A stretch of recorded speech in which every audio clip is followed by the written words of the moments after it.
How's it going, everyone? My name is Derek Afasi. I'm the owner of Afasi Financial Group and RetireSharp.com.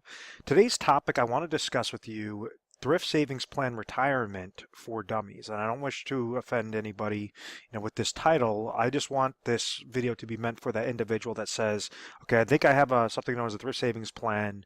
I'm a federal employee and I want to find out strategies that work most effective if I'm trying to accumulate my monies, and then also more importantly, when it comes time for retirement, how to take monies from this TSP so that I could accomplish my specific retirement goal successfully. Now, a thrift savings plan is very similar to the most common type of retirement plan offered to private employees, which is known as a 401k. So the difference between a TSP and a 401k is a thrift savings plan is offered to federal employees, a 401k is offered to private employees. So these are private institutions. There's also some age limits as well that it's a little bit more favorable on the thrift savings plan aspect.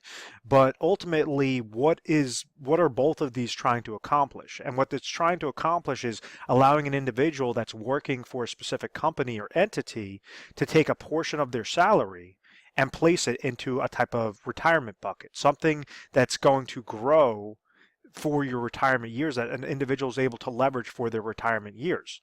So if an individual is getting paid a salary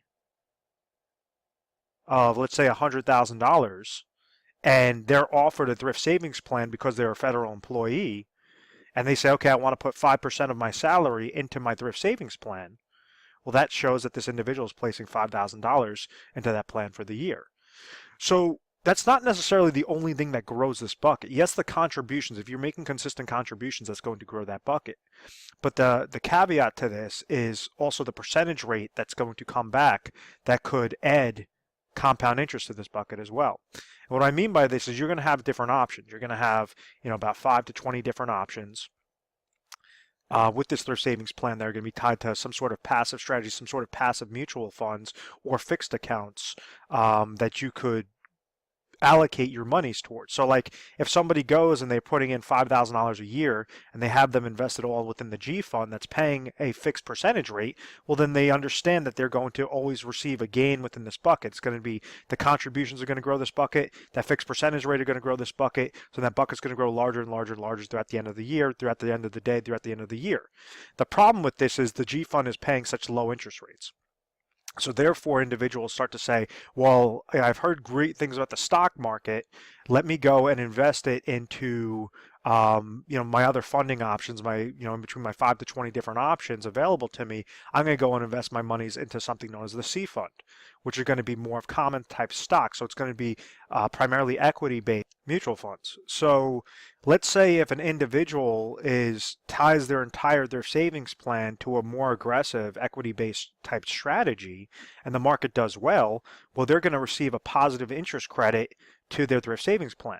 So their bucket's going to grow by the contributions that the individuals is making, and then plus whatever this interest credit comes back at. So we understand if someone's placing dollars into that bucket and they're in a fixed type account like the G fund, well then whatever they're placing in there is going to grow that bucket because this percentage rate is always going to be a positive fixed percentage rate.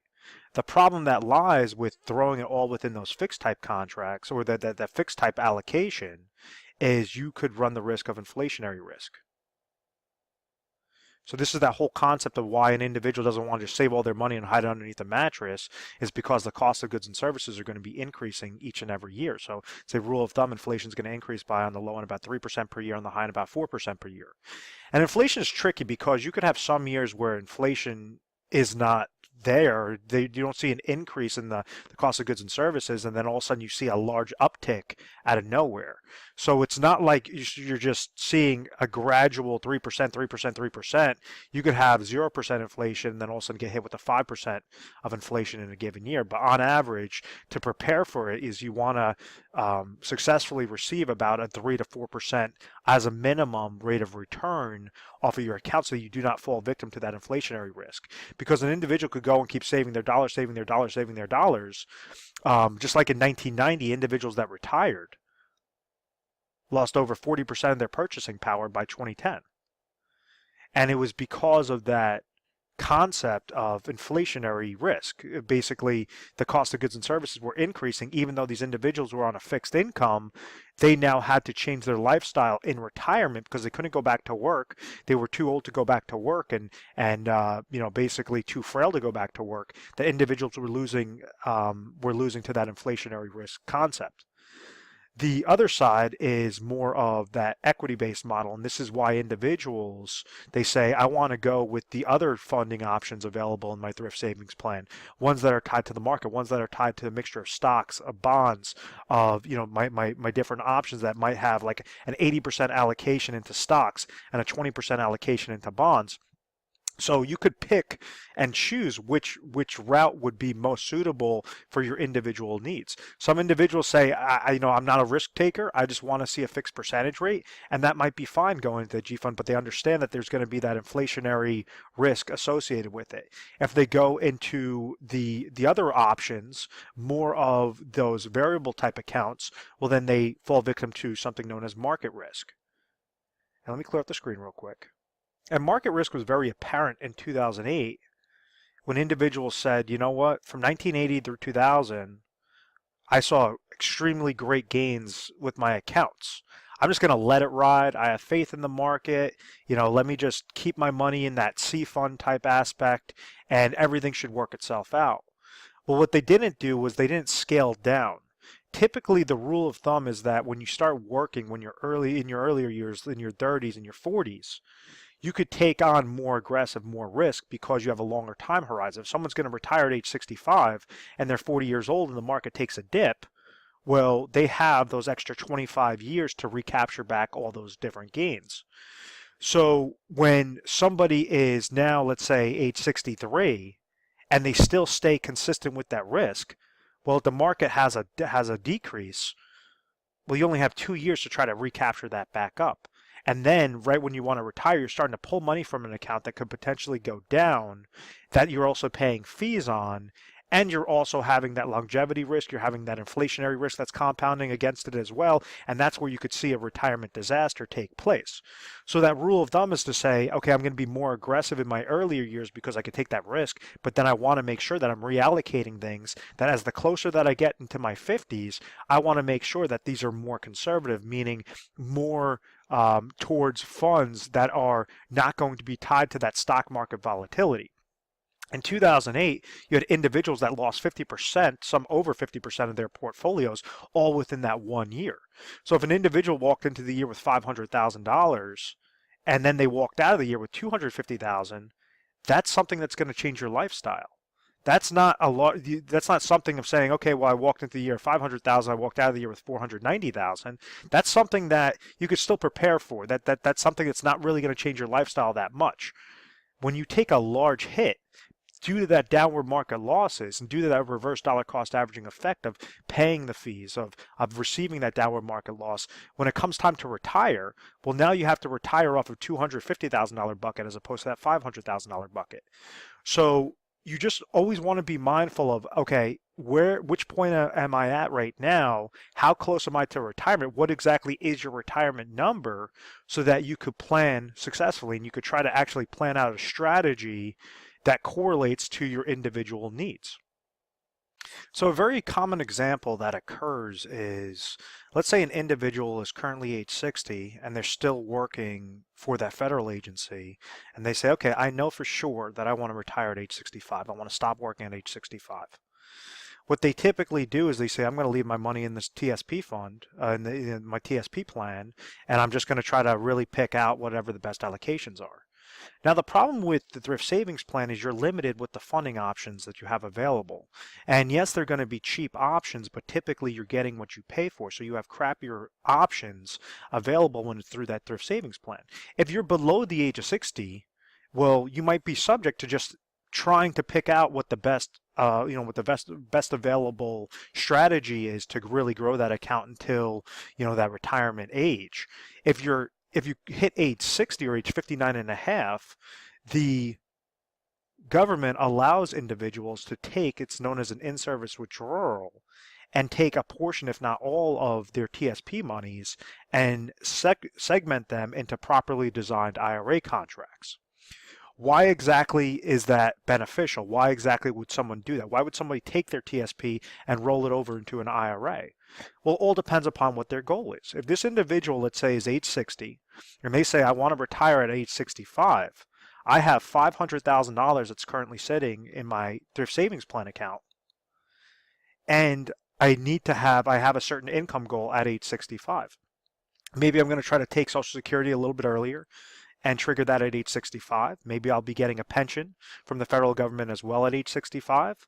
And then I want to make sure that I'm siphoning out the correct dollar amount from my thrift savings plan that will correlate exactly to whatever that gap is.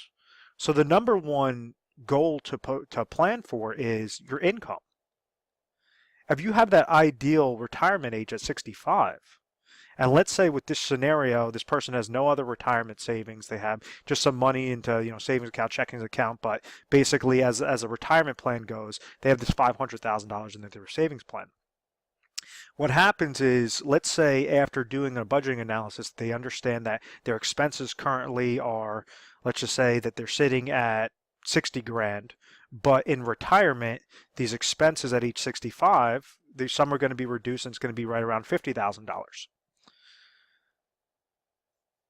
Let's say at age 65, this individual is going to be receiving Social Security income of $30,000, and then they're also going to be receiving pension income, as a hypothetical example, of $10,000. What this tells us is that at age 65, their goal is $50,000 of income that they need to suffice. This tells us that they already receive guaranteed income sources of $40,000. So what is there a gap of? $10,000. So what a person can do at age 65, because they've hit that age, that basically that the age requirement, that qualification that allows them to take a portion of their thrift savings plan, they could go and roll that over into a specifically designed IRA contract that will produce them with a 5-year deferral, produce them guaranteed lifetime income. And they could use that through leveraging insurance companies through the form of their annuities, in particular their hybrid annuity contract, which allows them to receive guaranteed lifetime income based upon the claims paying ability of the insurance company, and God forbid if something happens to them and they passed away, whatever's remaining in the account value would go to the beneficiaries. So in this really quick example, let's say I have this $500,000, it's only going to be a requirement of $150,000 to place into a specifically designed IRA annuity contract for a 5-year deferral that will produce them $10,000 of income. So this tells us that we didn't just let it ride. We didn't just leave it within those TSP funds and have it fall victim to that reverse dollar cost averaging effect. What you did was you set up a systematic strategy that says 150,000, I'm segmenting that into a contract today to receive that income, that guaranteed $10,000 of income at my age 65. So that day that I hit age 65, this is when I want to call it quits. I'm going to trigger my Social Security income. I'm going to trigger my pension income, and then you could trigger your annuity income. Out of this 150,000, let's say this person is, just for really easy math purposes, let's say that they only live for 2 years, and God forbid they come down with an ailment, they pass away at age 67, and there's nothing happening with their accounts, that they just drew down 10,000, so now you have $100,000 sitting into that IRA annuity contract. Because we're using a hybrid annuity, we're using something known as an income rider, this 130,000 would still be left over to the beneficiaries. So what we're doing is we're scaling down. We're saying, what is the smallest amount of dollars out of this lump sum that we could place into a specifically designed income producing vehicle that will be tacked onto that individual's life. So something that will correlate exactly to that individual's life, that says that till age 60, they're going to trigger at age 65. If this person lives to 120 years old, that income's still going to still come to them. If this person passes away before their break-even point, whatever's remaining in their account value would go to the beneficiaries. So that's what correlates to that income, that income phase. And what do we do? On this concept, that really easy fix, now we have $350,000 left over in the thrift savings plan that we did not touch. So we only utilize the smallest amount of dollars and only as much as necessary to accomplish that income goal. That's important because you have a lot of advisors out there. What they try to do is take the full 500 and they say, hey, yeah, this is going to give you $10,000, but if you took 500,000 and put it into an annuity, that's going to be giving you an extra $30,000, an extra $35,000. And if your goal does not correlate to that extra $35,000 income need, yes, it will give you more income, but you don't want to just throw all your money into an annuity. You only want to leverage the correct portion into that specifically designed IRA annuity contract. So we have the number one goal is the income sources. We had 500,000, and we said it's going to be a requirement, and this is all hypothetical, 150,000 that's going to produce them the $10,000 of income. They're receiving 30,000 in Social Security, 10,000 in pension income, 10,000 in the IRA annuity income. And the reason why it has to be in an IRA is because the thrift savings plan is something known as pre-tax. So this is monies that you never paid tax on. So when you go and you do the rollover, it's going from a thrift savings plan, which is a qualified retirement account, to a traditional IRA, which is another qualified retirement account. So when you do that rollover, it's not like you're paying taxes on that 150 and then it's going into the IRA. What you're doing is you're just rolling over. It's a type of transfer from a qualified to a qualified, so that each time that you're taking out that $10,000, that's when you're going to have to pay tax on. These are monies. There's no way to get around that tax. Uncle Sam needs his money any which way. It's just you want to make sure that you're doing it effectively. Some mistakes that we see is an individual says, oh, it's going to be 150,000. Let me just go and take that money, throw it into my checking account, and then I'll write a check to the insurance company. And that is, you're entirely shooting yourself in the foot, because that individual has to therefore pay taxes of 150 grand all within that one shot. When you do a rollover, what you're doing is you're keeping it within the qualifications, the qualified to qualified type accounts. The second aspect of making sure that you are planning for your retirement, you're at least having confidence in retirement, is planning for an emergency fund. So rule of thumb is that an individual is supposed to keep about 6 to 12 months of their expenses in savings into something that's liquid, meaning something that they could easily access. So if we use 150,000 into an IRA annuity, and we have 350,000 left over, and we said that this person has a goal of $50,000 of expenses in a given year, well then, in this example, we could use $50,000 and roll that over into an IRA cash position or IRA money market account. So something that's not going to gain interest, barely any interest because interest rates are so low right now, but something that if they ever came to that oh my gosh moment, that a tree comes and falls to their house, they need repairs, or they have some sort of health ailment that they need to spend money for, they have this bucket sitting there. So what do? We now used 200,000 out of that 500,000. We preserved those monies at that age 60. We didn't wait till age 65 to therefore figure it out. What we said is we're going to leverage our age right now. We're going to leverage what are the best deferred contracts right now and make sure that we're scaling it across appropriately. 150,000 went to the IRA annuity. $50,000 went to the IRA money market account. So now what do we have? We have $300,000 left over. And this is where inflationary protection comes in. And you could tackle this in two different aspects. You could use this where individuals could leverage like annuity laddering strategies where they're taking micro portions of that 300,000, and what they're doing is they're scaling it up and they're saying, okay, well, my expenses for at age 65, maybe $40,000 are going to be fixed expenses and $10,000 are going to be inflationary type expenses. What we're going to do is every few years, maybe this goal has to be increased to $53,000 at age 67, and then by age 70 there's going to be $55,000 of an income goal. You could either tackle this by making sure that you're setting up laddering strategies off of annuity contracts, or you could set up your monies to be more on a tactical type approach.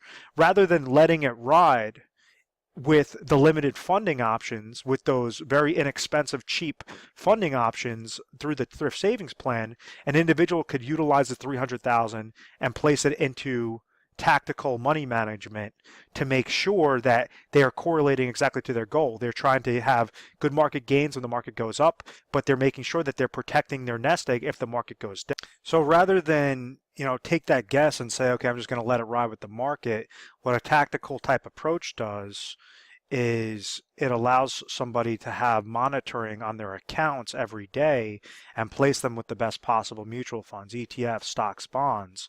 So instead of those 5 to 20 different options through the thrift savings plan, what they do is they roll over that remaining 300,000 into what correlates to their risk tolerance, and now you have thousands of different options available to them that's going to correlate to what the best recommendations are to say, okay, if we see certain indicators, certain economic indicators, we see certain indicators in the market, we're going to make sure to scale down your monies. If let's say we're seeing that the waters are clear, well, then we're going to be more aggressive because all of our indicators are showing that, it makes more sense to leave your dollars into a higher aggressive type strategy. So it's more of you're taking a tactical hands-on approach, or that's what the advisor would be doing, rather than just saying, oh, well, let it ride. Yep, it's in the market does well, great. If the market does poor, oh, well.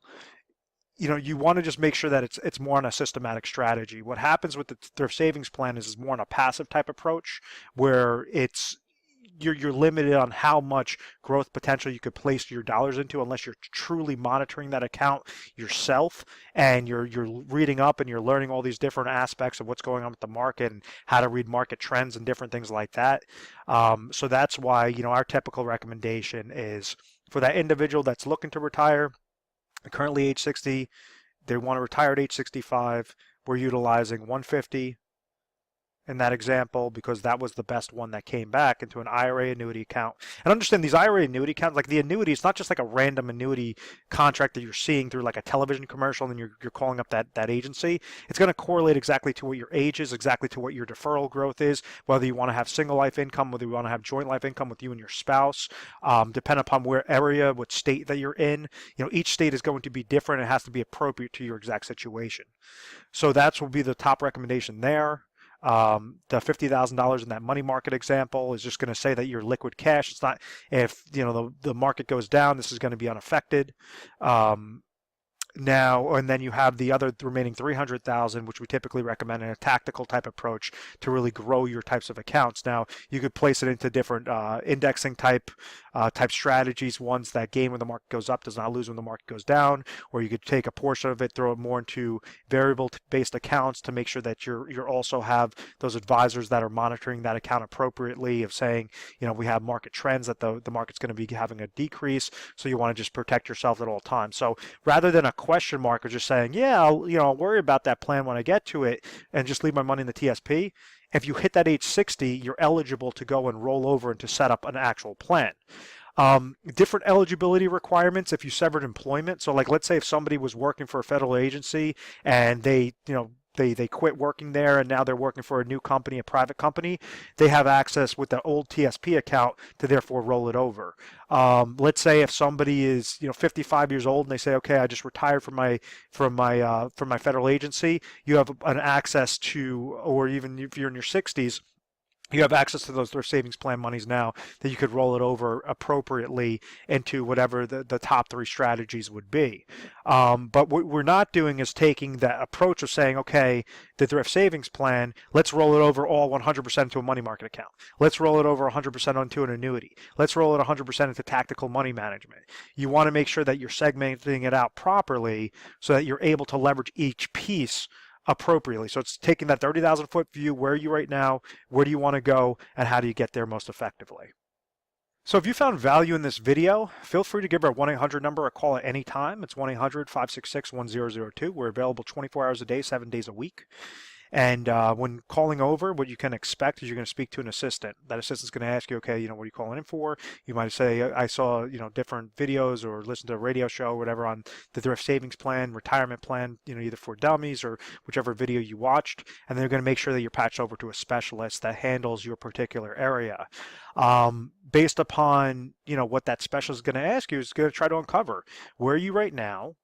Where are you trying to get to?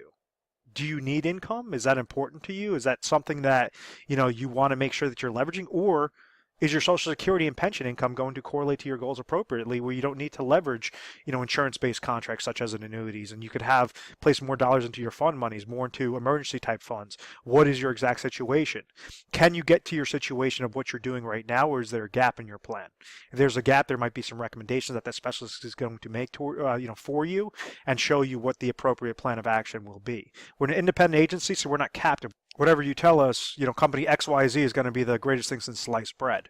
So because we're able to leverage all these different companies, we work for the client, we don't work for the companies. So it just makes it a little bit more powerful than when you're walking into a captive type agency, or, an agency that just sells mutual funds, or an agency that just sells life insurance, or just sells annuities, and you're going to see that they're going to try to push that type of product. We work specifically for the client, and we deal on a national basis. So we are A+ rated on the Better Business Bureau. We've always had very good reviews. We've never had any complaints. I believe it's because of our methodical process of making sure education is first and foremost. And hopefully, if we educate you the correct way, then we could earn your business. But at the end of the day, I really hope that you found value in this. Please feel free to subscribe to our YouTube channel, Retire Sharp, so you can have access to the most updated videos. Thanks so much, guys.